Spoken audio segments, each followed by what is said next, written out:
नमस्कार मित्रों, स्वागत है आपका YouTube channel novels in audio.com में। मित्रों, आप सुन रहे हैं गुलशन नंदा द्वारा लिखित शगुन उपन्यास का दूसरा भाग। यदि आपने पहला भाग नहीं सुना है तो उसे अवश्य सुने, क्योंकि कहानी बहुत ही इंटरेस्टिंग है, आपको अवश्य पसंद आएगी। साथ ही यदि चैनल का सब्सक्राइब नहीं किया है तो चैनल सब्सक्राइब करके वहाँ पर वीडियोस में जाएं। और भी अच्छे अच्छे नॉवेल्स हैं वहाँ पर, आप उनको सुने, आनंद उठाएं। तो शुरू करते हैं शगुन उपन्यास का दूसरा भाग। रूबी आज काम से जल्दी लौट आई थी। कमरे में दाखिल होते ही जब उसने रश्मि को बाहों में लिया तो रश्मि ने मम्मी के गाल की पप्पी लेते हुए कहा, मम्मी मम्मी, जानती हो आज कौन आया था? कौन आया था? वह चौंक कर बोली। मेरे पप्पा, मेरे पप्पा। रश्मि ने ताली बजाकर खुशी व्यक्त करते हुए अपने विचार में भोलेपन से मम्मी को यह खुशखबरी सुनाई। पापा का शब्द सुनते ही रूबी को तो जैसे बिच्छू ने डंक मार दिया हो। उसने झटके से बेटी को अलग किया और परेशान होकर कमरे में इधर उधर देखने लगी। सोफे पर ढेर सारे बहुमूल्य रंग बिरंगे खिलौने पड़े थे। रश्मि ने झपटकर एक गोल सा खिलौना उठाया और उसे घुमाकर फर्श पर रख दिया। खिलौने में से निकला टिंग टोंग टिंग, टिंग टोंग टिंग का मधुर संगीत कमरे में गूंजने लगा। रूबी को ऐसा लगा जैसे किसी ने उसकी आत्मा के घाव को कुरेद दिया हो। खिलौने से निकले हुए स्वर ने उसके भीतर एक भयानक शोर उत्पन्न कर दिया हो। क्षण भर वह रश्मि को और इस खिलौने को देखती रही। फिर जानते हुए भी अनजान बनकर कुछ आक्रोश से उसने पूछा, ये खिलौना कौन लाया है? पप्पा, मेरे पप्पा, रश्मि ने निर्भय होकर कहा। देखो रश्मि, जरा डांटते हुए उसने कहा, आज तो तुमने यह भूल कर ली। अब पापा के हाथ से तुम कभी कुछ नहीं लोगी। क्यों मम्मी?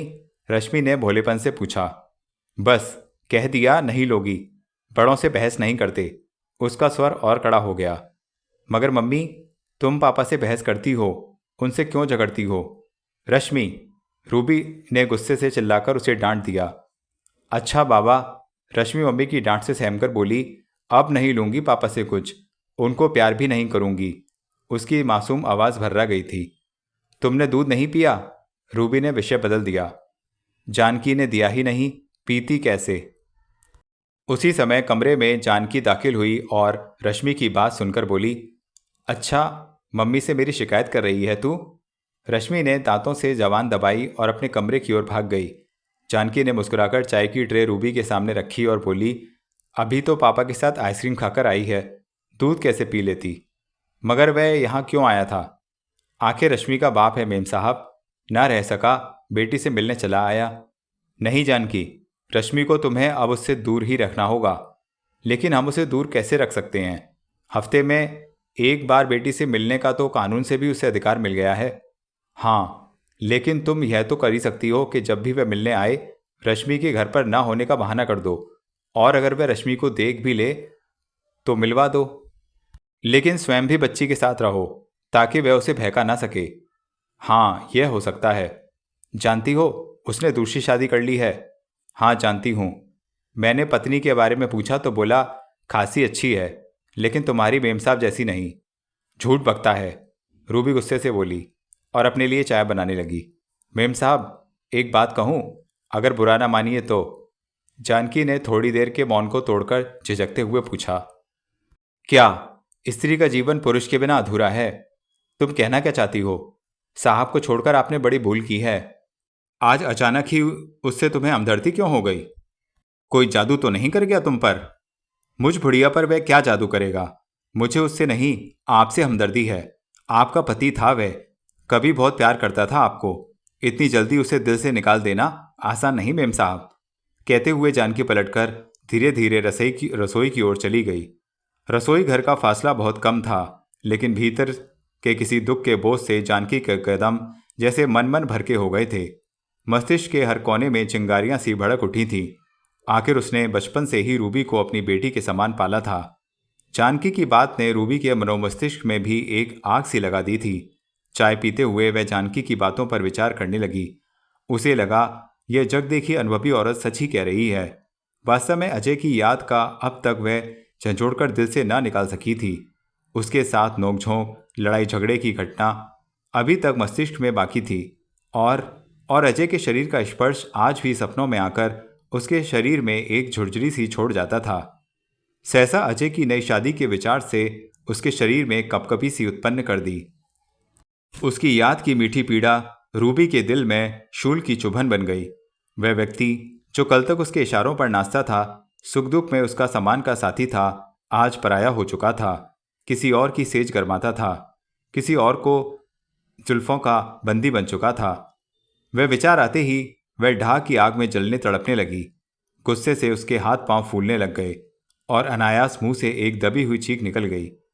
रश्मि मां की चीख सुनकर अपने कमरे से झपटकर रूबी के पास पहुंच गई और अपने छोटे रूमाल से उसके माथे पर आया पसीना साफ करते हुए बोली, मम्मी, बुखार है क्या? रूबी बेटी की बात का उत्तर न दे सकी। उसने हृदय की पीड़ा को दबाते हुए हाँ में सिर हिलाया और उसे गले से लगा लिया। Mummy, mummy. रश्मि माँ के गले से हटकर उसकी ओर देखते हुए अचानक बोली, एक बात कहूँ? कहो बेटी। पापा कह रहे थे वे मेरे लिए एक नई मम्मी लाएंगे। फिर तुमने क्या कहा? मैंने कहा हम आपसे कट्टी कर लेंगे, हमें नई मम्मी नहीं चाहिए। और क्या कहते थे तुम्हारे पापा? अब वह कभी इस घर में रहने नहीं आएंगे। हाँ बेटी, अब वह यहाँ नहीं आएंगे। क्यों मम्मी? तू अभी बच्ची है, यह सब ना समझ सकेगी। मैं सब समझती हूँ। क्या समझती है? पापा ने तुमसे कुट्टी कर ली है, वह तुमसे नाराज हैं, इसलिए एक नई मम्मी लाएंगे। यह सब तुमसे किसने कहा? पापा ने। और तुमने उसकी बात मान ली? बिल्कुल नहीं। मैंने पापा से कहा तुम नई मम्मी लाओगे तो मैं तुमसे कुट्टी कर लूंगी। फिर वह क्या बोले? मेरी बात मान गए और चले गए। रूबी थोड़ी देर के लिए चुप हो गई। अभी वह मन की पीड़ा को दबा नहीं पाई थी कि रश्मि उसे फिर झंझोड़ती हुई बोल उठी, मम्मी, मम्मी। क्या है? तुम पापा से दोस्ती क्यों नहीं कर लेती? रूबी ने बेटी की बात का कोई उत्तर नहीं दिया और उसकी चमचमाती हुई मासूम आंखों में देखने लगी, जहां ना जाने ऐसे कितने ही प्रश्न अंगड़ाइयां ले रहे होंगे। ऐसे प्रश्न जिनका बच्चों को कोई उत्तर नहीं देता। हाँ, पति पत्नी के अहम से उत्पन्न झगड़ों और नाना प्रकार की समस्याओं का शिकार मासूम बच्चे अवश्य हो जाते हैं। रश्मि के प्रश्नों से छुटकारा पाने के लिए रूबी ने जानकी को पुकारा, जो आकर दूसरे कमरे में चली गई थी। थोड़ी देर बाद जानकी से परियों और पक्षियों की कहानियां सुनते सुनते रश्मि सो गई और ऊँघते ऊँघते जानकी भी वहीं उसी के बिस्तर पर पड़ी रही। बाहर घोर सन्नाटा था। कभी कभी समुद्र की लहरों की आवाज़ बंद खिड़कियों से भी अंदर चली आती तथा रूबी को और भी व्याकुल कर देती। वह अभी तक सो नहीं पाई थी। सामने रखी विस्की के ग्लास से वह एक घूंट लेती और सिगरेट पर सिगरेट फूके जा रही थी। मेज पर ढका हुआ खाना कब का ठंडा हो चुका था। सिगरेट के धुएं से कमरे में घुटन सी हो रही थी, लेकिन वह उस घुटन से लापरवाह बस एक ही विचार पर कुड़े जा रही थी, अजय की दूसरी शादी। वह अजय से हार गई है। अजय के पहलू में अब वह नहीं, कोई दूसरी स्त्री है। अजय किसी और से प्यार करने लगा है, किसी और से। वह उसकी दुल्हन। रूबी मन को चक्की की तरह पीसते हुए इस विचार से झुंझला गई और उसने गुस्से में मेज पर से ग्लास उठाकर उसमें बची हुई विस्की साइड बोर्ड पर रखी अजय की तस्वीर पर फेंक दी। You bastard! उसकी घुटी हुई आवाज़ कमरे में गूंजी और फिर वह बिस्तर पर गिरकर सोने का प्रयत्न करने लगी, लेकिन सैकड़ों करवटें बदलने पर भी उसे नींद नहीं आई। पायलट मुखर्जी की तस्वीर को तो उसने फाड़ दिया था, परंतु अजय की तस्वीर को फाड़ना उसके लिए इतना सरल नहीं था, क्योंकि अजय के साथ रश्मि की तारें भी जुड़ी थीं। फिर ना जाने क्या सोचकर एकाएक वह बिस्तर से उठी, साइड बोर्ड के पास जाकर अजय की भीगी तस्वीर को अपनी नाइटी से पोंछा और मुस्कुराते हुए तस्वीर की ओर देखकर बड़बड़ाई, नहीं अजय, मैं तुम्हें चैन से नहीं जीने दूंगी। उसे लगा उसका सारा बदन पसीने से चिपचिपा रहा था। उसने बाथरूम में जाकर नाइटी उतारी और पानी से भरे टब में उतर गई। जब वह पानी से निकली तो उसके शरीर की थकान दूर हो चुकी थी और अतीत से लिपटी हुई कटु यादें भी। जल ने शरीर की जलन को ठंडा कर दिया था और गम की कड़वाहट घुलकर बह गई थी। शाम को अजय जब गेस्ट हाउस में लौटा तो उसके कमरे का दरवाज़ा खुला था। आश्चर्य से वह कमरे का नंबर पढ़ने लगा। कहीं भूल से वह दूसरे कमरे में तो नहीं चला आया, लेकिन नहीं, वही नंबर। यह उसी का नंबर था, कमरा था। आखिर यह कमरा किसने खोला?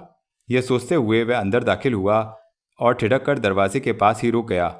अंदर एक तरफ कुर्सी पर रूबी बैठी थी, जो उसकी अचानक प्रतिक्रिया पर मुस्कुरा पड़ी। क्षण भर वह गंभीर बना वहीं खड़ा उसे देखता रहा, फिर धीरे धीरे अंदर चला आया। कॉन्ग्रेचुलेशन, रूबी ने मुस्कुराते हुए कहा। अजय ने ब्रीफकेस चारपाई पर रखा और नाराजगी से उसकी ओर देखते हुए बोला, तुम यहाँ क्या कर रही हो? तुम्हारी प्रतीक्षा, वह निरंतर मुस्कुराती हुई बोली। तुम्हें आना ही नहीं आना चाहिए था। यह बात तो मैं तुमसे कह सकती हूँ। मैं तो अपनी बेटी से मिलने के लिए विवश हो गया था, और मैं उसके बाप से। तुम्हारा मेरा अब कोई संबंध नहीं, वह चिल्लाकर बोला। जानती हूँ, लेकिन थोड़ा धीरे बोलो, होटल वाले क्या कहेंगे? अजय चुप हो गया, लेकिन क्रोध से उसका चेहरा तमतमा रहा था। रूबी को देखकर वह पागल सा हो गया था। उसका जी चाह रहा था कि वह उसे धिक्कार कर अभी कमरे से बाहर निकाल दे, लेकिन अपने आप को तमाशा बनाने के विचार से गुस्से को पी गया। चलो अब गुस्से को थूक दो। कहो, लड़की कैसी है? बुरी नहीं। नाम तो बड़ा हिंदुस्तानी है, शारदा। रूबी ने बड़े चंचल ढंग से नाम को तोड़कर उच्चारण किया। उसके मुंह से शारदा के नाम का व्यंग भरा उच्चारण सुनकर अजय चौंक कर गुस्से से उसकी ओर देखने लगा। यह नाम अनवर से पता चला। तुमने तो फोन पर भी बात करना उचित नहीं समझा। उसके चेहरे पर उत्पन्न हुए आक्रोश के भाव को भांपते हुए मुस्कुराकर रूबी ने कहा। अजय उत्तर में कुछ कहना ही चाहता था कि दरवाजे पर दस्तक हुई। अजय के आ जाओ कहने पर गेस्ट हाउस का छोकरा चाय की ट्रे और सिगरेट का पैकेट लेकर अंदर आ गया। ट्रे को मेज पर रखकर वह लौटने लगा तो रूबी ने झटपट से 10 का नोट निकालकर उसकी ओर बढ़ा दिया। अजय ने संकेत से छोकरे को पैसे लेने से मना कर दिया तो वह चुपचाप लौट गया। रूबी ने बिना कुछ जताए नोट फिर पर्स में रख लिया और बोली, अकेली बैठे बैठे बोर हो रही थी, सोचा चाय ही पी लूं। अजय ने उसकी बात का कोई उत्तर नहीं दिया। रूबी ने अपने लिए एक प्याला बनाकर पूछा, तुम्हारे लिए बनाऊं? नहीं। शाम की चाय छोड़ दी क्या? ऐसे ही समझ लो। शायद शारदा देवी ने दूध की आदत डाल दी होगी। रूबी, वह झल्लाकर चीख पड़ा। लेकिन रूबी के लिए डांट खोखली थी। उस पर रत्ती भर भी इस झल्लाहट का प्रभाव नहीं हुआ, बल्कि उसकी मुस्कान और भी व्यंग्यात्मक हो गई। चाय समाप्त करने के बाद उसने आराम से सिगरेट सुलगाया और एक गहरा कश लेती हुई बोली, बैंक का एक फॉर्म लाई हूं जिस पर तुम्हारे हस्ताक्षर की जरूरत है। उसने बैंक का फॉर्म अपने बैग से निकालकर अजय के हाथ में थमा दिया। वह उनके जॉइंट अकाउंट का फॉर्म था जिस पर हस्ताक्षर करके उसको अपना नाम कटवाना था। खाते और कानून के अनुसार बैंक में जमा इस अकाउंट का वह आधे का भागीदार था, लेकिन अब वह इस औरत के मुंह नहीं लगना चाहता था, इसलिए जेब से पेन निकालकर उसने झट फॉर्म पर हस्ताक्षर कर दिए। रूबी ने इस प्रकार उसके हाथ से फॉर्म झपट लिया जैसे उसको डर हो कि अजय कहीं अपना इरादा ना बदल दे। फिर संतोष की सांस लेकर वह फॉर्म बैग में रखती हुई बोली, मैं तो आते हुए डर रही थी। क्यों? कहीं तुम हस्ताक्षर करने से इनकार न कर दो। अगर मैं इनकार कर देता तो मुझे व्यर्थ में कोर्ट के चक्कर लगाने पड़ते। वैसे भी तुम्हारे चले जाने के बाद बिजनेस की उलझनें बढ़ गई हैं। कैसा चल रहा है काम? ना चाहते हुए भी वह पूछ बैठा। बुरा नहीं, एक बहुत ही योग्य और अनुभवी मैनेजर मिल गया है। ओह, यू आर ऑलवेज लक्की। तुम्हारी लक कैसी चल रही है? तुम्हारा क्या अनुमान है? रूबी एक्सपोर्ट्स से इस गेस्ट हाउस तक कोई भी अनुमान लगा सकता है। यह कटाक्ष कर वह कुर्सी छोड़कर उठ खड़ी हुई और बेस्ट ऑफ लक कहते हुए दरवाजे की ओर बढ़ गई। उसके यह कटाक्ष जहर में बुझी कटार के समान अजय की धमनियों में उतर गया था, परंतु वह चुपचाप खड़ा उसे देखता रह गया। कितनी चतुर है यह औरत। तलाक लेने से पहले उसने सारा कैश, जेवरात और कीमती चीजें बैंक से लॉकर से निकालकर कहीं और सुरक्षित रख दी थीं। दोनों का जॉइंट अकाउंट फ्रीज करवा दिया था और एक होशियार वकील से मुकदमे के कागजात तैयार करवाए थे। अदालत में यह बात सिद्ध करना चाहती थी कि उसका पति फर्म का पार्टनर नहीं बल्कि केवल बिजनेस मैनेजर था। अजय चाहता तो कानून द्वारा लड़कर रूबी की आधी दौलत समेट लेता, किंतु रश्मि के भविष्य को देखते हुए उसने कोई मुकदमा नहीं किया और चुपचाप रूबी के जीवन से निकल आया। अब इन बातों से क्या लाभ, यह सोचकर उसने मस्तिष्क से उन कटु यादों को झटक दिया और कुछ देर बिस्तर पर आराम करने के लिए कपड़े बदलने लगा।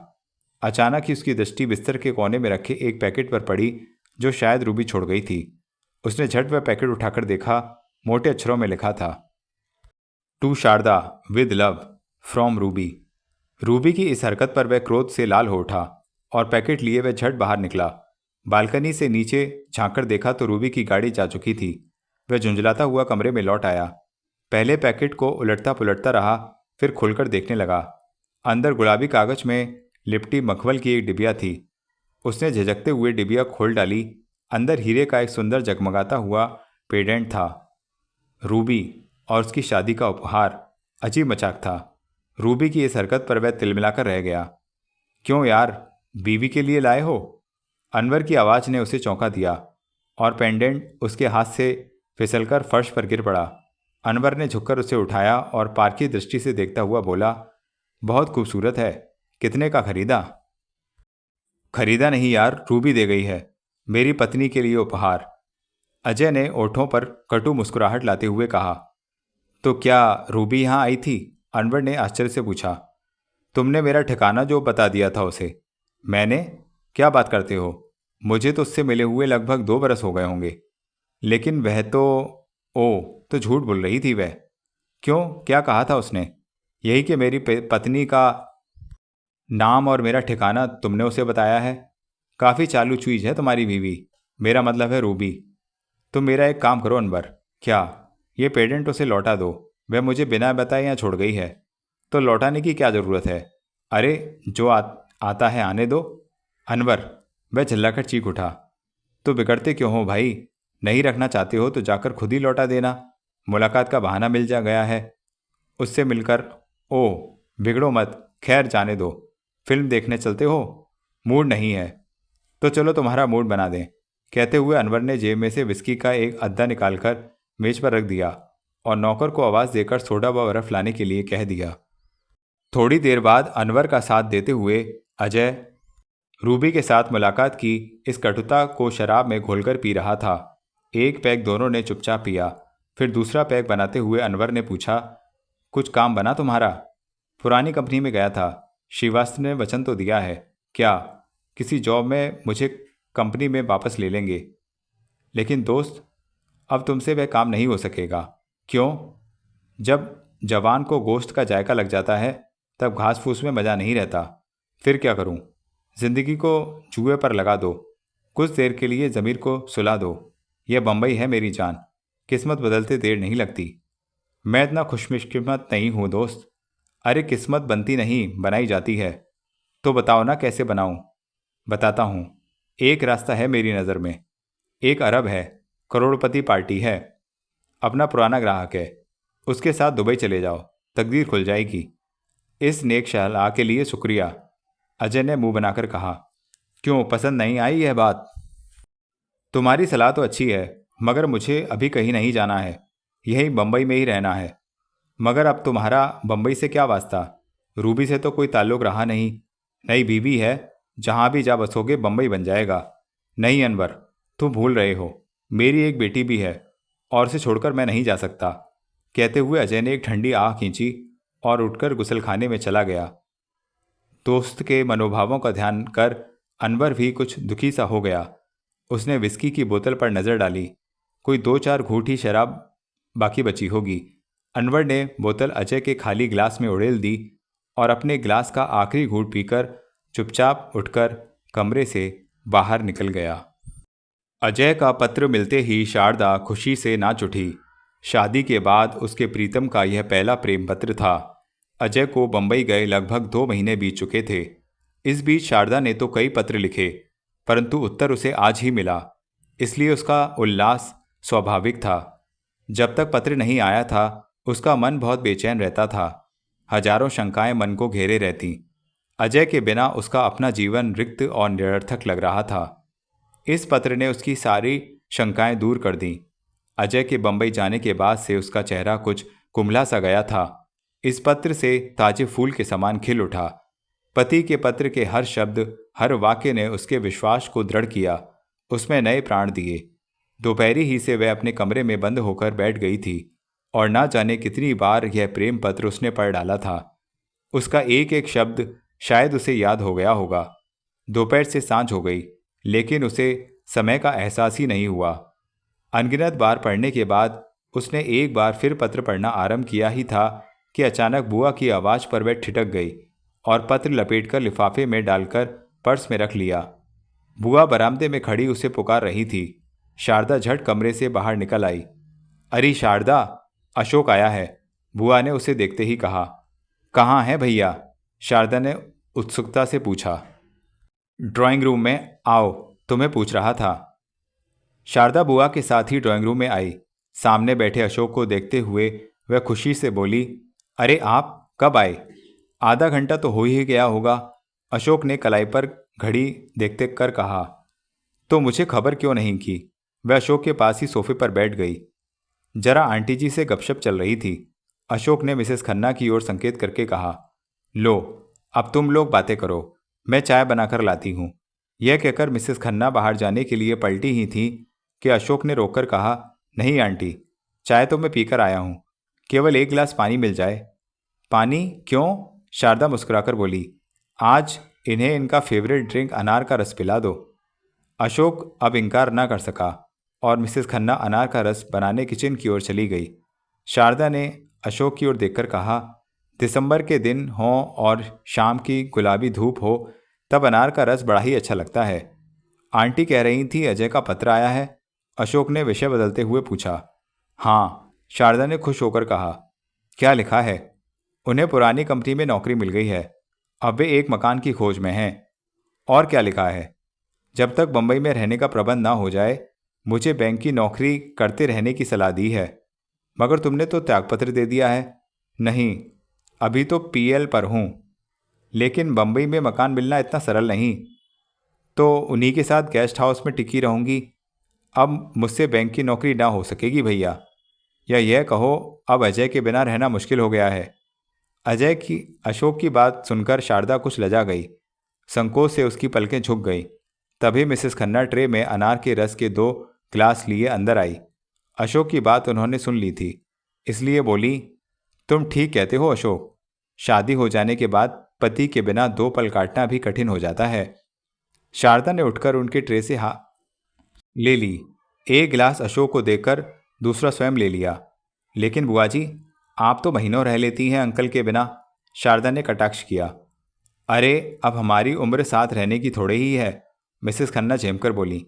नहीं बुआ जी, शारदा बोली, जवानी तो जैसे तैसे कट जाती है, पति पत्नी को एक दूसरे की विशेष जरूरत तो बुढ़ापे में ही होती है। तेरा जीवन संवर गया, बस मेरे दिल का बोझ हल्का हो गया। जब तू बंबई चली जाएगी तो मैं भी तेरे अंकल का दिमाग चाटने काशीपुर आ बैठूंगी। मिसेस खन्ना ने ओठों को चबा चबाकर कुछ इस ढंग से कहा कि अशोक और शारदा दोनों की हंसी छूट गई। उस रात शारदा बड़ी देर बैठी अजय को पत्र लिखती रही। कितनी ही बार उसने पत्र लिखा, उसे काटा, छांटा और संवारा, तब कहीं जाकर ऐसा पत्र बना जिसके हर शब्द में उसके हृदय की धड़कन सुनी जा सकती हो, उसके मन की व्याकुलता देखी और मापी जा सकती थी। प्यार में डूबा यह पत्र डाक में डालने के लिए उसने स्वयं कई बार पढ़ा। अजय से अधिक समय तक दूर रहना अब उसके बस में नहीं था। अजय के बिना एक एक क्षण भारी था। पत्नी के भावपूर्ण पत्र ने अजय के दिल को बुरी तरह बेचैन बना दिया था और वह शारदा से मिलने के लिए तड़प उठा। लेकिन तत्काल दिल्ली वापस चले जाना कैसे संभव था? उसे भी वह अभी बुलवा नहीं सकता था।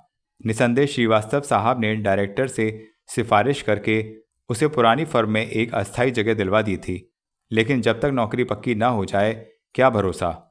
फिर बंबई में मकानों के अभाव के साथ साथ किराए इतने बढ़ गए थे कि इतनी थोड़ी आमदनी में वह मकान के बारे में सोच भी नहीं सकता था। ऐसे में पत्नी की बनी बनाई नौकरी छुड़वाकर अपनी चिंताओं को बढ़ाना कहाँ की बुद्धिमानी होगी। यूँ तो इस वेतन में वह जीवन भर शारदा को साथ नहीं रख सकता था, परंतु इसे यह आत्मविश्वास जरूर था कि वह शीघ्र ही अपनी योग्यता के बल पर कोई अच्छा काम ढूंढ लेगा। लेकिन जब तक उसके पैर अच्छी तरह जम नहीं जाते, शारदा को नौकरी नहीं छोड़नी चाहिए और ना बंबई आना चाहिए। इससे भी बढ़कर उसके सम्मुख उसकी बेटी रश्मि की समस्या थी, जिसका दिल जीतने के लिए धैर्य और समय चाहिए। उसे डर था कि शारदा को देखकर रश्मि कहीं उससे बदगुमान ना हो जाए। रूबी अवसर का हाथ लाभ उठाकर बाप बेटी के बीच घृणा की ऐसी दीवार खड़ी कर सकती है जो उसकी बेटी को उससे हमेशा के लिए दूर कर दे। ऐसे किसी विचार से भी वह कांप उठता था। रश्मि उसके जिगर का टुकड़ा थी, उसके प्राणों की तड़प थी। इस बार जब वह रश्मि से मिलने रूबी के यहाँ गया तो माँ बेटी में से कोई भी घर पर नहीं था। जानकी ने बताया कि वे दोनों रश्मि के स्कूल गई हुई हैं। जहां बच्चों का कोई फंक्शन हो रहा है। अजय निराश होकर लौटना चाह रहा था, परंतु जानकी के आग्रह पर कुछ देर और बेटी की प्रतीक्षा करने के लिए वह हॉल में बैठ गया। ये लोग कब तक आएंगे? थोड़ी देर बैठने के बाद उसने जानकी से पूछा। फंक्शन तो 6 बजे का था, शायद आते ही होंगे। अजय ने दीवार पर लगी घड़ी देखी और देखा 6:30 बज रहे थे। इस घर में वह एक अजीब सी घुटन महसूस कर रहा था, लेकिन बेटी को देखे बिना जाना भी नहीं चाहता था, इसलिए विवश था। सोफे में धंसा अपनी उंगलियां मरोड़ता रहा। एक प्याला चाय लाऊं बाबूजी? जानकी ने एक लंबे मौन को तोड़ते हुए पूछा। वह दहलीज के पार फर्श पर बैठी बड़ी देर से अजय की बेचैनी और बेबसी को देख रही थी। नहीं जानकी, इस घर का तो अब पानी भी मुझसे न लिया जाएगा। ऐसा भी क्या साहब, जीवन के रिश्ते इतनी आसानी से नहीं टूटते। फिर रश्मि के होने से यह रिश्ता टूटने का सवाल ही नहीं उठता। यह रिश्ता तो तुम्हारी मेम साहब ने कब का तोड़ दिया। यह उनकी भूल थी, मगर साहब आपने भी अच्छा नहीं किया। क्या, दूसरी शादी करके? दूसरी शादी का ताना, और वह भी जानकी की जबान से, अजय को अच्छा नहीं लगा। अपनी मालकिन का पक्ष लेकर वह शायद उससे विवाद करना चाहती थी, लेकिन अजय ने इस विषय पर उससे बात करना उचित नहीं समझा। उसने अप्रसन्नता से जानकी की ओर देखा, लेकिन कहा कुछ नहीं। थोड़ी देर बाद जानकी ने जी कड़ाकर फिर बात की। रश्मि को जब नई माँ का पता चलेगा तो वह आपसे दूर हो जाएगी। नहीं, जैसे सोते सोते कोई डरावना सपना देखकर वह चीख उठा हो। गुस्से से उसका चेहरा लाल हो गया था। जानकी डर गई और चुपचाप अंदर चली गई। अजय ने नजरें घुमाकर हॉल में चारों ओर देखा। यहाँ की हर चीज अब उसके लिए पराई थी। सिवाय कुछ बीती यादों के यहाँ उसका और कुछ बचा ही क्या था। कुछ मधुर और कटु वाक्य अभी तक इस वातावरण में गूंजकर उसके कानों से टकरा रहे थे। एक टूटे हुए संबंध के टूटे हुए टुकड़े। एकाएक उसकी दृष्टि साइडबोर्ड पर रखे उस फोटो फ्रेम पर पड़ी जिसमें अभी तक उसकी तस्वीर लगी हुई थी। पायलट मुखर्जी का स्थान उसने ले लिया था। ना जाने क्यों संबंध विच्छेद के बाद भी रूबी ने अभी तक उसकी तस्वीर नहीं फाड़ी थी। शायद उसका स्थान लेने वाला अभी रूबी के जीवन में नहीं आया था। उसके ओठों पर एक कटु मुस्कुराहट रेंग आई। वह सोफे से उठा, साइडबोर्ड के पास आकर उसने फ्रेम उठा लिया। कुछ देर ध्यान से तस्वीर को देखता रहा। फिर कुछ सोचकर फ्रेम खोलकर उसने तस्वीर को निकाल लिया और फाड़कर फेंकना ही चाहता था कि किसी की आवाज़ ने उसके हाथों को वहीं स्थिर कर दिया। यह क्या कर रहे हो? उसने एकाएक पलटकर रूबी की ओर देखा, जो चंचल नजरों से उसे देखती हुई धीरे धीरे उसके पास आ रही थी। यहां इसका कोई काम नहीं, बीती यादें मिट जाएं तो ही अच्छा है। अजय ने फिर तस्वीर फाड़नी चाही थी कि तुरंत रूबी ने बिजली की सी तेजी से बढ़कर तस्वीर उसके हाथ से झपट ली। फिर उसे फ्रेम में लगाया और साड़ी के पल्लू के शीशे को साफ करते हुए फ्रेम साइड बोर्ड पर टिका दिया। अजय ध्यान से उसके चेहरे को देखने लगा। न रूबी के माथे पर कोई बल था और न उसकी आंखों में कोई रोष का चिन्ह। जिसे तुमने दिल से निकाल दिया, उसे नजरों के सामने रखने की क्या जरूरत है? अजय ने धीरे से कहा। अपनी रश्मि के लिए, वह गंभीरता से बोली। तुम मेरे पति ना सही, लेकिन उस बच्ची के बाप तो हो ही। कोर्ट कचहरी में तुम्हें यह रिश्ता याद नहीं आया था? उसकी अनुभूति मुझे तुम्हारी खोकर ही हुई है। अनुभूति? और तुम्हें क्या कोई नई चाल सोच रही हो? नहीं, शुभकामनाओं के साथ मैं तुम्हें सुखी देखना चाहती हूँ। इसके लिए मेरी एक विनती है तुमसे। क्या? अपनी बेटी को हमेशा के लिए भूल जाओ। रूबी, वह चिल्ला उठा। हाँ, इसमें हम दोनों की भलाई है।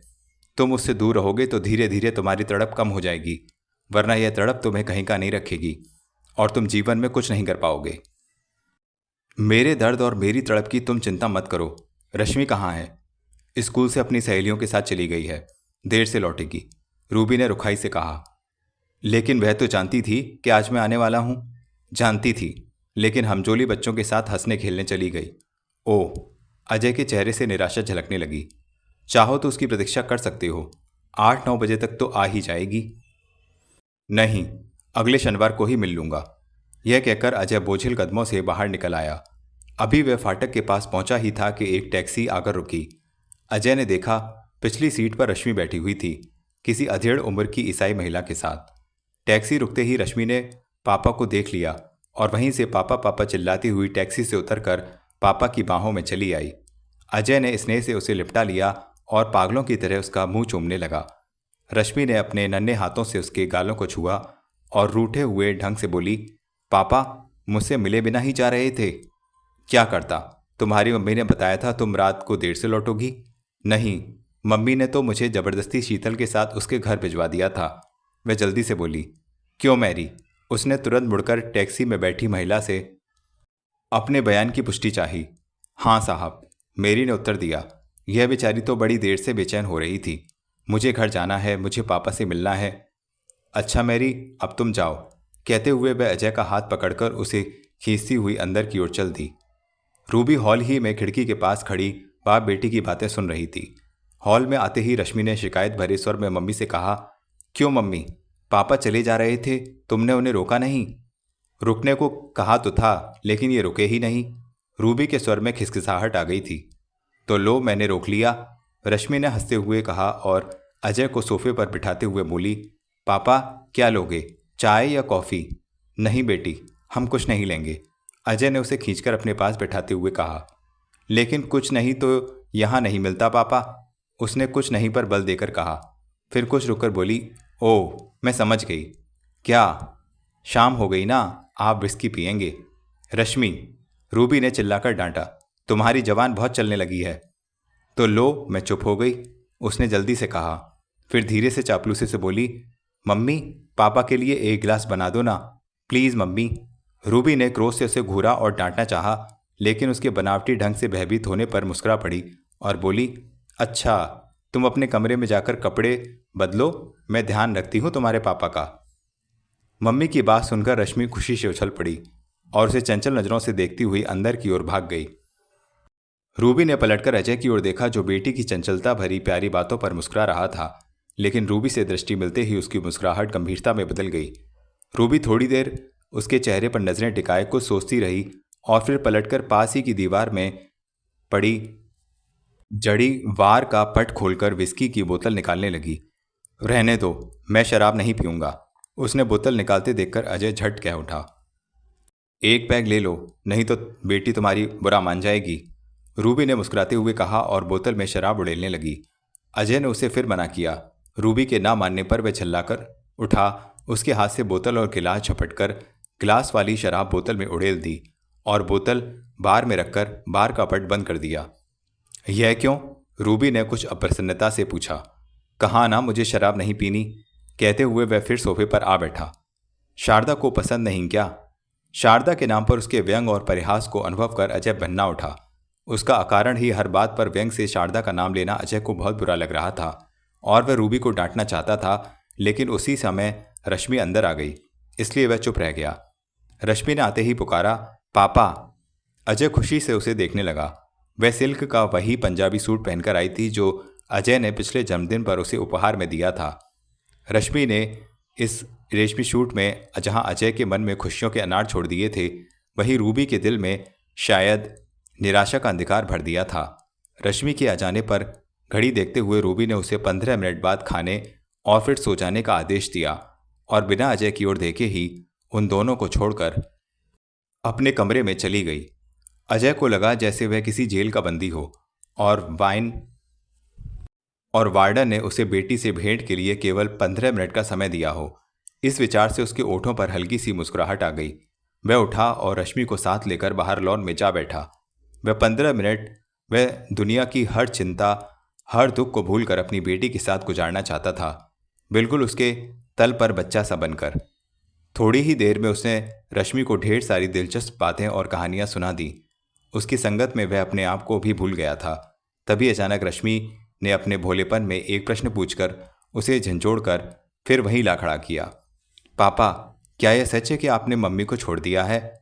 अजय ने उसका कोई उत्तर नहीं दिया। थोड़ी देर बाद रश्मि फिर वही प्रश्न दोहराते हुए बोली, बताओ ना पापा, क्या यह सच है? तुमसे किसने कहा?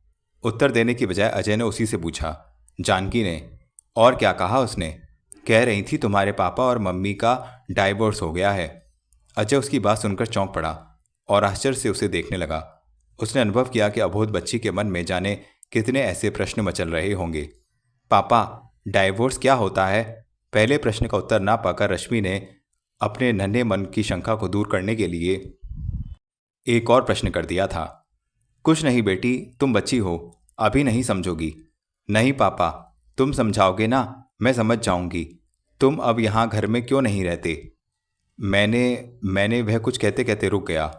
हाँ पापा, कहो ना, क्या बात है? मैंने तुम्हारी मम्मी से संबंध तोड़ दिया है। केवल मुझी से नहीं रश्मि, तुमसे भी।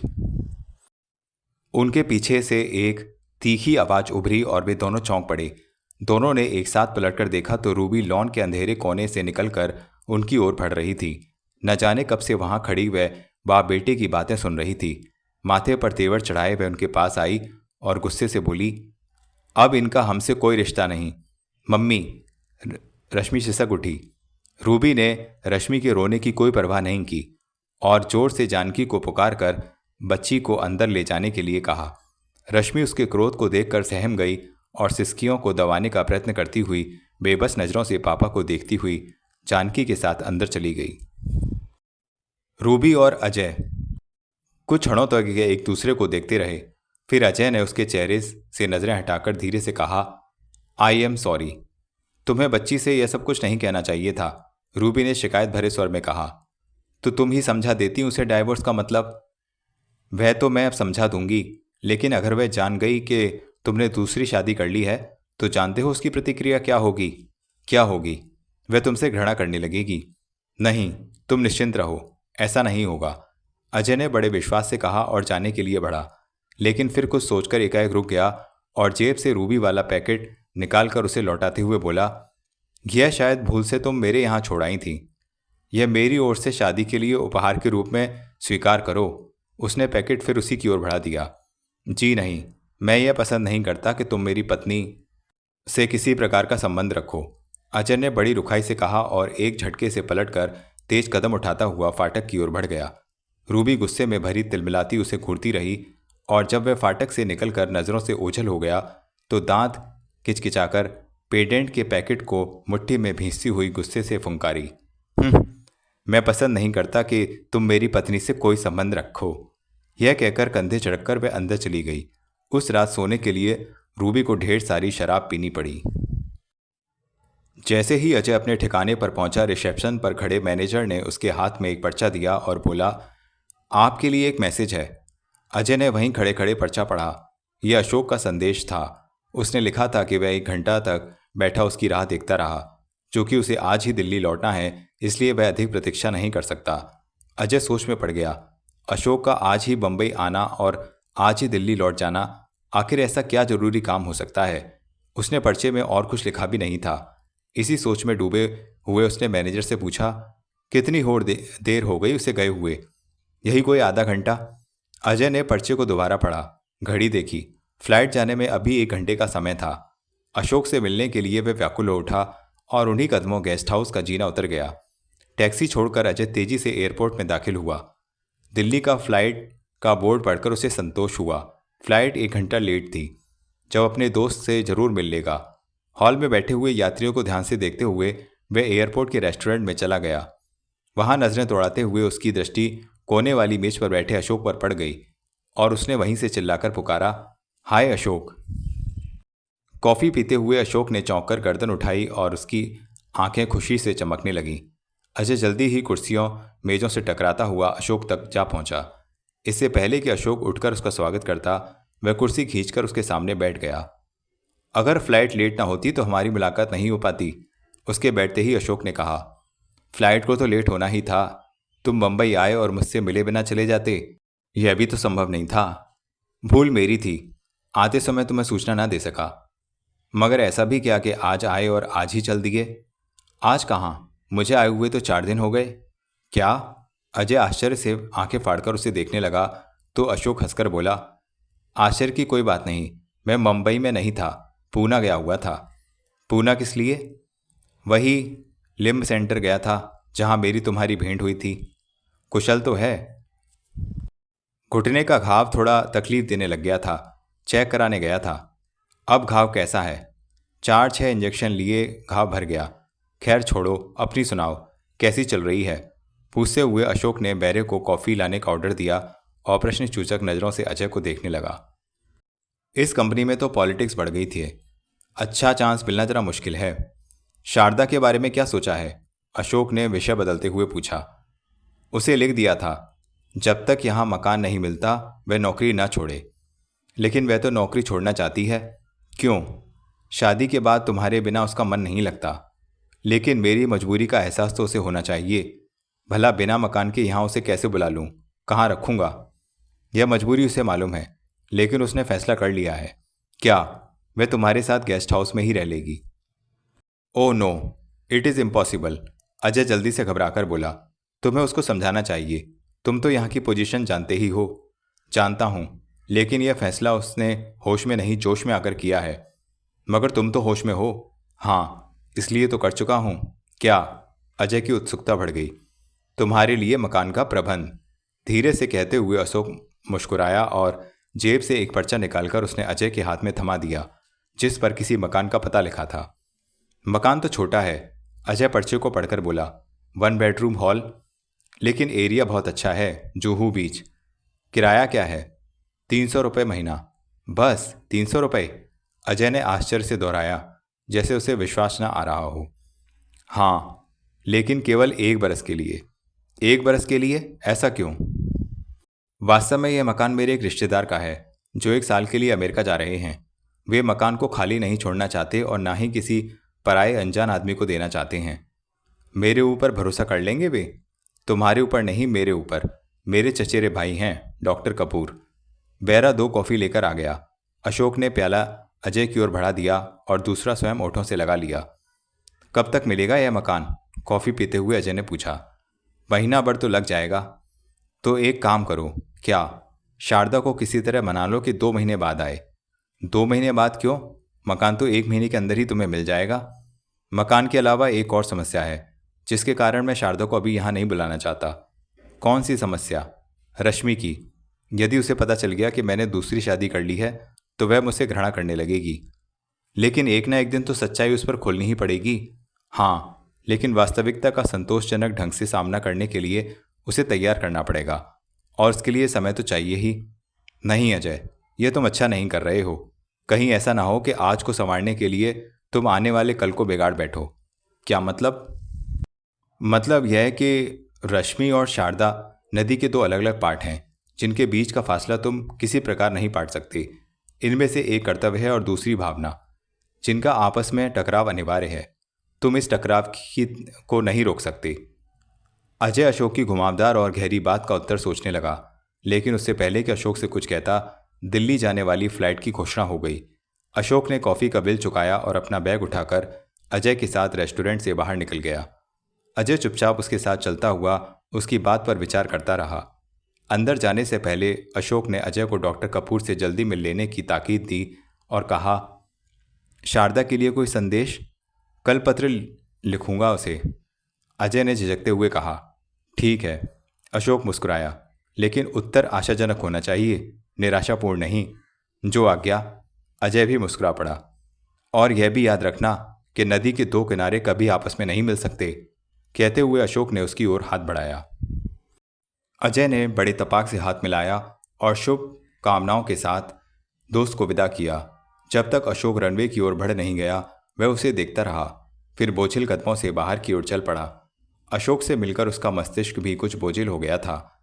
यह कर्तव्य और भावना का खेत न जाने क्या क्या रंग दिखाएगा। 2 दिन बाद ही अजय डॉक्टर कपूर से मिलने वाला था। जानकी कुटीर जुहू बीच पर एक छोटा सा शैक शरीखा मकान था। मकान तो छोटा था, किंतु आसपास की हरियाली और समुद्र की खुली हवा ने इसका महत्व बढ़ा दिया था। नारियल के पेड़ों से घिरा यह मकान दूसरे मकानों से अलग थलग था। उसे चारों ओर घुमाकर वहाँ की स्थिति और मकान को दिखाकर डॉक्टर कपूर ने पूछा, कहो भाई, कैसा लगा हमारा यह कॉटेज? मेरी आशाओं से भी बढ़कर, अजय ने सच्चाई से काम लिया। तुम तो जानते हो, अधेड़ आयु डॉक्टर कपूर ने कहा, बंबई में मकान खाली छोड़ना खतरे से खाली नहीं होता, इसलिए मैं। जी हाँ, अजय उनकी बात काटते हुए बोला। अशोक ने मुझे बता दिया है। क्षण भर रुककर फिर बोला, कब तक अमेरिका जाने का विचार है आपका? इस महीने के आखिर तक शायद जाऊं। तुम्हें 2-4 दिन पहले ही मैं खबर कर दूंगा। अशोक कह रहा था, आप 1 साल के लिए अमेरिका जा रहे हैं? हाँ, अपनी बेटी के इलाज के लिए। इससे पहले कि अजय उनसे कुछ और पूछता, एक सुंदर नौजवान लड़की अंदर से निकलकर बरामदे में आई और अजय को देखकर हेलो कहकर रूह अफ़ज़ा के 2 ग्लास मेज पर रख दिए। अजय ने प्रशंसा भरी दृष्टि से जीन्स पहने इस स्मार्ट और सुंदर लड़की को देखा। लड़की के कंधे पर तौलिया और बेदिंग सूट था। यह मेरी बेटी है सुनीता, डॉक्टर कपूर ने अजय से उसका परिचय कराते हुए कहा। और बेटी, यह अशोक के दोस्त हैं, mister Ajay. Glad to meet you, Sunita ने अजय की ओर देखते हुए कहा और उसके उत्तर की प्रतीक्षा किए बिना डॉक्टर कपूर से बोली, ओके डैडी, मैं रोजलिनी के साथ जा रही हूँ।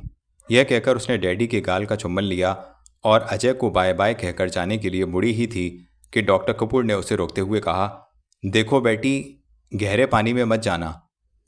उफ डैडी, आप तो यूं डर रहे हैं जैसे मैं कोई बच्ची हूं, उसने जरा मुंह बनाकर कहा और तेजी से बाहर निकल गई। इसी के इलाज के लिए अमेरिका जा रहा हूं, डॉक्टर कपूर ने रूह अफ़ज़ा का एक गिलास अजय की ओर खिसकाते हुए कहा। कैसा इलाज? अजय ने आश्चर्य से पूछा। बचपन से सुनीता का दिल कमज़ोर है, दिल का एक बल्ब सिकुड़ गया है, सोचता हूं इसका ऑपरेशन करवा लूं। अमेरिका में यह ऑपरेशन सफलतापूर्वक हो जाता है। ओह, वेरी सैड टू नो। बेटी का मामला है और फिर माँ के ना होने से माँ और बाप दोनों का ही कर्तव्य मुझे निभाना है। तो आपकी मिसेस? सुनीता 2 बरस की थी तभी वह हमारा साथ छोड़कर चली गई। ओह सॉरी, तो आपने दूसरी शादी नहीं की?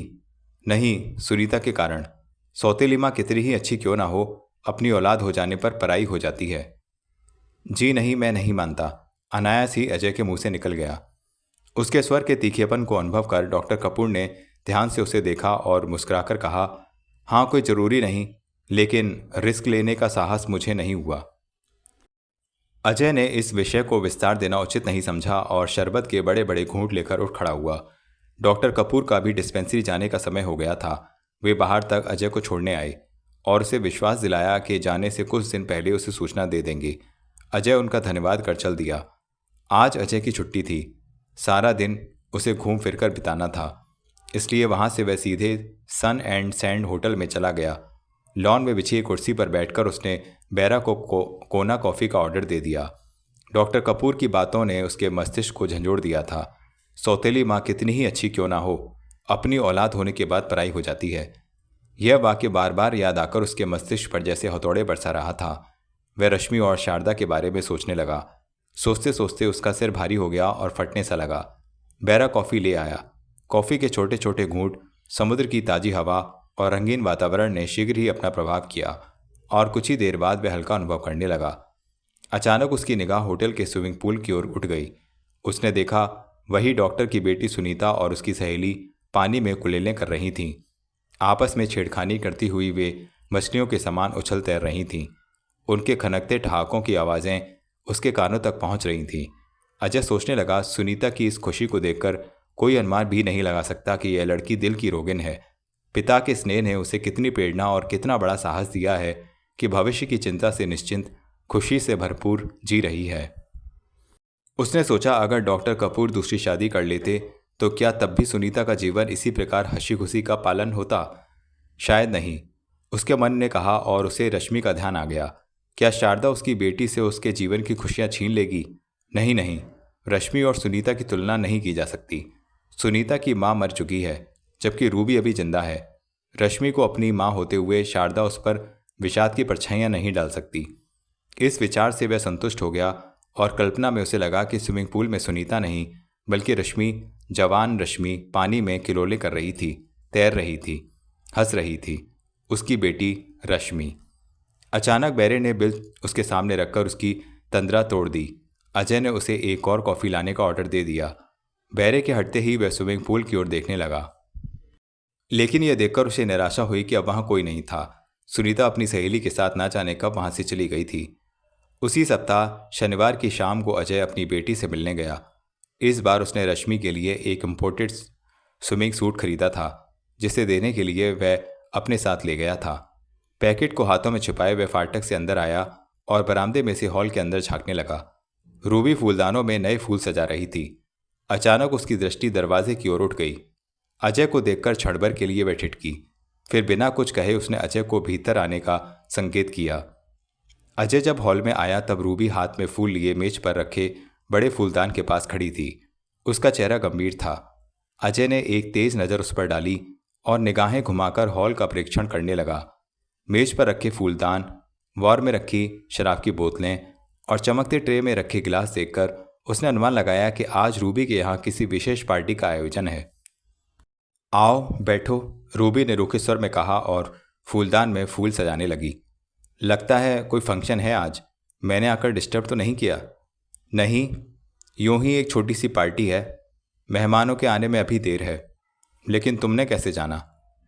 हॉल की सजावट और तुम्हारा सुंदर लिबास देखकर। अजय ने मुस्कुराकर उसे देखा और फिर धीरे से बोला, कोई खास मेहमान है क्या? शब्द खास पर उसने विशेष बल दिया। हाँ, लेकिन वह नहीं जो तुम समझ रहे हो। रूबी ने भी मुस्कुराकर कहा, एक बिजनेस पार्टी है। राउजीज को तो तुम जानते ही हो ना? हाँ हाँ, राउजीज कंस्ट्रक्शन वाले, वही, वे लोग आ रहे हैं।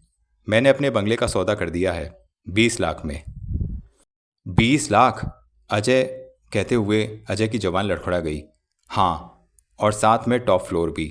इस बंगले को तोड़कर वे यहाँ 6 मंजिल की बड़ी बिल्डिंग बनाएंगे। अजय ने समझा कि उसे प्रभावित करने के लिए वह लाखों की गप मार रही है, इसलिए विषय बदलने के लिए उसने पूछा, रश्मि कहाँ है? चली गई, बड़ी विमुखता से रूबी ने उत्तर दिया। कहाँ? अजय ने घबराकर चौंकते हुए पूछा। इसी घबराहट में उसका पैकेट हाथ से छूटकर फर्श पर गिर गया। रूबी ने झुककर पैकेट उठा लिया और फटे हुए लिफाफे में से झांकते हुए लाल सूट को देखकर उसने पूछा, रश्मि के लिए लाए हो?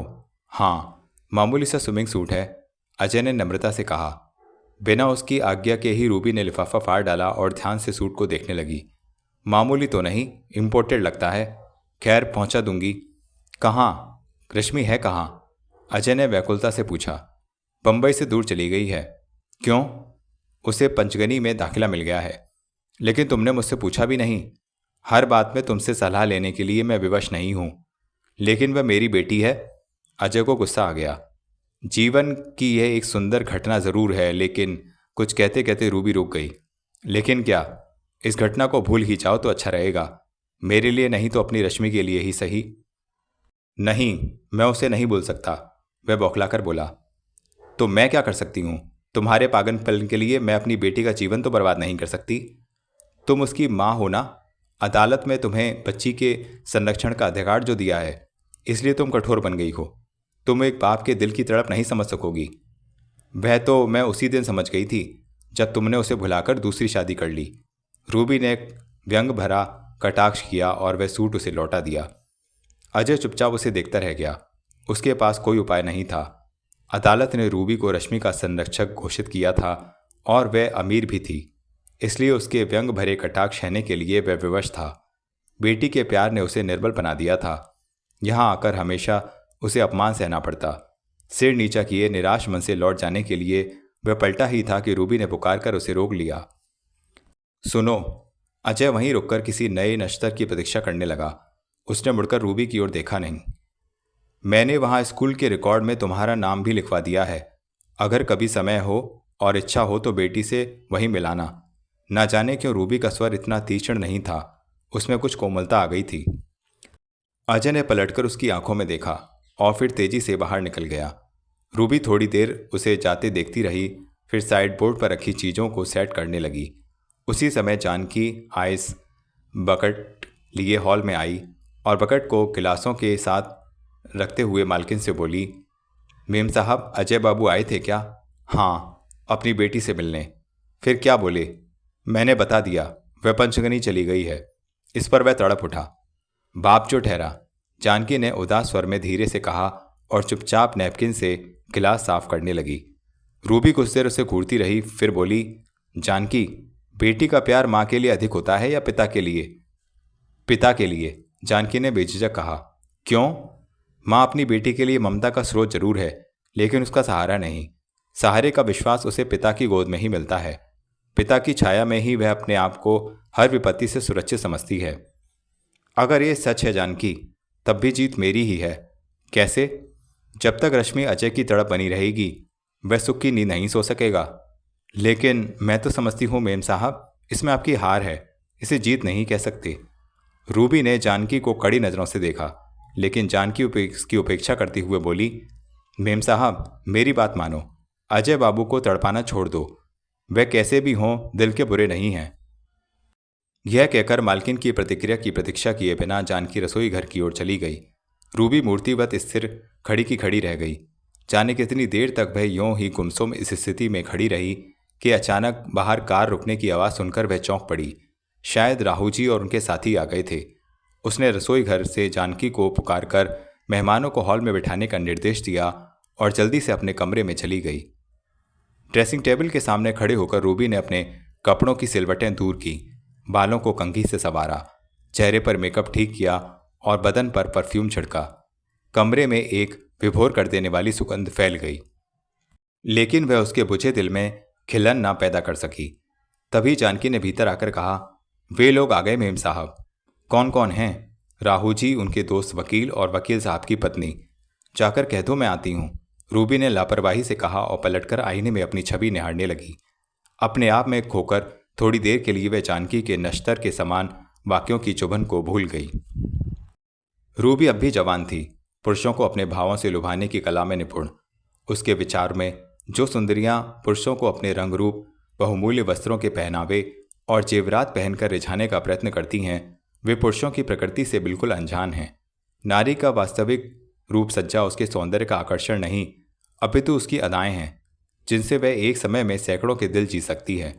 रूबी चाहती तो हॉल में खड़ी रहकर ही अपने मेहमानों का स्वागत कर सकती थी, लेकिन वह व्यापार की सभी बारीकियों को भली भांति जानती थी। ये लोग उसके बंगले के खरीदार थे, मेहमान नहीं। उनके स्वागत में तत्परता तो होनी चाहिए, लेकिन चापलूसी नहीं। प्रतीक्षा कराने से उसका अपना महत्व और बंगले के दाम दोनों बढ़ सकते थे। थोड़ी देर बाद ओठों पर एक जादू भरी मुस्कान लिए जब रूबी हॉल में आई तो वे लोग उसके स्वागत के लिए यूं उठ खड़े हुए मानो वही उनकी प्रतिष्ठित मेहमान हो। रूबी, राहू जी और उनके वकील दोस्त गोवर्धन के सामने आकर थोड़ी देर के लिए भौचक्की सी रह गई। फूले हुए गाल, छोटी छोटी आंखें, कंधों में धसी गर्दन, लेकिन मोटी ताजी अधेड़ आयु की औरत को देखकर अनायास उसे हंसी आ गई, जिसे बड़ी मुश्किल से उसने रोका और उसके साथ खड़े गोवर्धन को देखने लगी, जो इस देवकाया पत्नी के सामने बिल्कुल बौना लग रहा था। मेरी पत्नी सुशीला। रूबी से निगाह मिलते ही वकील साहब ने अपनी पत्नी का उससे परिचय कराया। ओ, बड़ी खुशी हुई आपसे मिलकर। रूबी ने बड़े तपाक से सुशीला के हाथ मिलाया और फिर उसकी कंधों से धसी मोटी गर्दन में फंसे हार की ओर संकेत करके बोली, वास्तव में मैं आपका हार देखकर चौंक पड़ी थी। क्यों? यह तो असली हीरों का है, सुशीला ने अपने हार को छूकर कहा। जी हाँ, तभी तो इधर नज़र खिंच गई थी। इतने अच्छे हीरे बम्बई में तो नज़र नहीं आते। मैं यह हार बेल्जियम से लाया था, राहू जी ने बीच में बोलते हुए कहा। गोवर्धन और सुशील जी के ब्याह की 18वीं वर्षगांठ पर अपनी तरफ से उपहार। कहीं हार की कीमत आपने वकील साहब की फीस से तो नहीं काट ली? रूबी ने राहू जी से मजाक किया। राहू जी को ऐसा लगा मानो किसी ने उनके गाल पर थप्पड़ मार दिया हो, लेकिन जब उन्होंने रूबी के ओठों पर चंचल मुस्कुराहट देखी और रूबी ने हल्के से आंख मार दी तो वह खिलखिलाकर हंस पड़े। उन्हें हंसते देखकर गोवर्धन और सुशीला की भी हंसी छूट गई। रूबी ने जब सुशीला की गर्दन कंधों पर उछलती देखी तो वह भी अपनी हंसी ना रोक सकी। हंसी की इस फुहार को शराब की धार ने मंद कर दिया। उन्होंने जाम उठाए और गंभीरता से उस गगनचुंबी इमारत के बारे में सोच विचार करने लगे जो इस बंगले के स्थान खड़ी होगी। राहू जी ने ब्रीफकेस से बिल्डिंग का ब्लूप्रिंट निकाला और मेज पर बिछा दिया। प्लान के ऊपर बड़े अक्षरों में लिखा, रूबी पैलेस। पढ़कर रूबी का मन गदगद हो उठा। वह सोचने लगी, जब यह आलीशान बिल्डिंग आसमान से बातें करेगी तो अजय उसे देखकर जल भुन जाएगा और उस कृतज्ञ को तड़पा जलाकर उसे कितना मानसिक संतोष मिलेगा। अपने ग्लास में से एक घूंट लेकर थोड़ी देर के लिए वह इसी कल्पना में खो गई। किस सोच में डूब गई आप? उसे खोए देखकर अचानक राहू जी ने पूछा। Ruby palace. दबी आवाज में रूबी ने इस नाम को दोहराया और एक हल्का सा घूंट और ले लिया। नाम पसंद है आपको? राहुल जी ने खुश होकर पूछा। आपका नाम किसे बुरा लगता है? राहुल जी को वास्तव में र की राशि पसंद है और इसके लिए लक्की भी बहुत हैं। गोवर्धन ने नई बिल्डिंग के लिए इस नामकरण का मुख्य कारण बताया। राहू जी, रूबी राहू जी बड़बड़ाए और फिर अपने वकील दोस्त की बात को पुष्टि करते हुए बोले, हाँ मिस रूबी, सचमुच आर का अक्षर मेरे लिए बहुत लकी है। और हमारी फर्म द्वारा बनाई गई हर बिल्डिंग का नाम र से ही आरंभ होता है। ये कहते हुए उन्होंने र से आरंभ होने वाली कितनी ही बिल्डिंगों के नाम गिना दिए जिनका निर्माण उन्होंने कराया था। तभी जानकी ट्रे में रखी प्लेटों के गर्म कबाब और वेफर लेकर आ गई। रूबी ने कबाब वाली प्लेट उठाकर राहु जी के सामने करते हुए कहा, आप बुरा न माने तो एक बात कहूँ राहु जी? आपका नमक खा रहा हूँ, राहु जी ने कबाब उठाते हुए कहा। बुरा क्यों मानूंगा, जरूर कहिए। हमारे बगल वाले गली के प्लॉट जो हमारे बंगले जितना ही बड़ा है 24 लाख में गया है। जानता हूँ, और यह भी जानता हूँ कि आपके प्लॉट की लोकेशन उससे बढ़िया है। फिर मुझे यह घाटा क्यों? यह घाटा नहीं, नफ़ा है। प्लॉट की कीमत जो अधिक बढ़ाता है मटेरियल घटिया प्रयोग करता है। मुझे अपनी गुडविल का ध्यान रखना है। वैसे आप चाहें तो आपके निजी फ्लैट के फर्श संगमरमर के लगवा दूं। कम से कम 1 लाख का अंतर तो पड़ जाएगा, मगर यह मेरी तरफ से उपहार होगा। रूबी ने उत्तर में कुछ कहना चाहा, लेकिन बीच में सुशीला झट बोल पड़ी। रूबी जी, इनकार मत करना, राहु जी का उपहार बड़ा लक्की होता है। फिर तो आपके लिए यह हार भी बड़ा लक्की सिद्ध हुआ होगा, रूबी ने अपनी आंख दबाते हुए कहा तो सुशीला कुछ झेंप कर रह गई। रूबी सबके लिए ताज़ा जाम भरने लगी। चंद मिनटों की गपशप के बाद गोवर्धन ने राहु जी को कुछ संकेत किया। राहु जी ने एक कबाब निकालकर शराब का घूंट लिया और रूबी की आंखों में झांकते हुए बोले, क्षमा कीजिए, आपका तलाक हुए कितना समय बीत चुका है? राहु जी के मुंह से अचानक तलाक की बात सुनकर रूबी को जैसे जहरीले बिच्छू ने काट लिया हो। वह एकाएक स्थिर सी हो गई और ध्यान से उन्हें देखने लगी। उसे एकटक अपनी ओर देखते पाकर राहु जी कुछ मुस्कुराए और अपने को स्पष्ट करते हुए बोले, यह इसलिए पूछ रहा हूँ कि कॉरपोरेशन में मिस्टर अजय के एफिडेविट की ज़रूरत पड़ेगी। वह किस लिए? रूबी ने तेवर चढ़ाकर पूछा। इस जायदाद की मैं अकेली ही मालिक हूँ, किसी और का इससे कोई संबंध नहीं। लेकिन मिस्टर अजय आपकी कंपनी में तो बराबर का पार्टनर था और यह बंगला कंपनी के नाम पर है। उसके लिए तो उसने पार्टनरशिप रद्द करने का लेटर दे दिया है। फिर भी किसी अड़चन से बचने के लिए इस एफिडेविट की ज़रूरत तो पड़ेगी ही। राहु जी ने कुछ सोचते हुए अपने वकील की ओर देखते हुए कहा। क्यों गोवर्धन जी? हाँ Mrs Ruby, oh sorry miss Ruby, यह क्लियरेंस लेना तो बहुत ज़रूरी है। यह कहते हुए गोवर्धन ने एक टाइप किया हुआ एफिडेविट अपने कागजात से निकालकर रूबी की ओर बढ़ा दिया और उसे चेतावनी देते हुए बोला, वह चाहे तो आपको तंग करने के लिए ही सही आपके ओनरशिप राइट को चुनौती दे सकता है। ओह, रूबी के चेहरे की रंगत क्षण भर के लिए सफ़ेद पड़ गई, लेकिन शीघ्र ही उसने अपने आप को संभाल लिया और पूरा एफिडेविट पढ़कर बोली, अगर उसने हस्ताक्षर करने से इनकार कर दिया तो आपको 2-3 लाख का नुकसान हो जाएगा। वह कैसे? जो काम वह नहीं करेगा हमें करना पड़ेगा। मेरा मतलब जाली हस्ताक्षर, उसका प्रमाण और ना जाने क्या क्या हो सकता है कि दस्तावेज ही उड़वा दें। यह सब काम आप कर सकते हैं क्या? रूबी ने आश्चर्य से पूछा। हम नहीं, वे करेंगे, कॉरपोरेशन वाले, कोर्ट के वकील, कुछ पैसा, कुछ इन्फ्लुएंस। घूस देनी होगी? घूस नहीं, कमीशन। यह धंधा ही ऐसा है। मैं समझ गई, आप चिंता ना करें, आपको बिना किसी कष्ट के यह हस्ताक्षर मिल जाएगा। रूबी ने उसे सांत्वना दी और एफिडेविट को लेकर मेज पर ही एक ओर रख दिया। तो मित्रों, इस प्रकार गुलशन नंदा का शगुन उपन्यास का दूसरा भाग समाप्त हुआ। आशा करता हूँ आपको ये कहानी अवश्य पसंद आ रही होगी।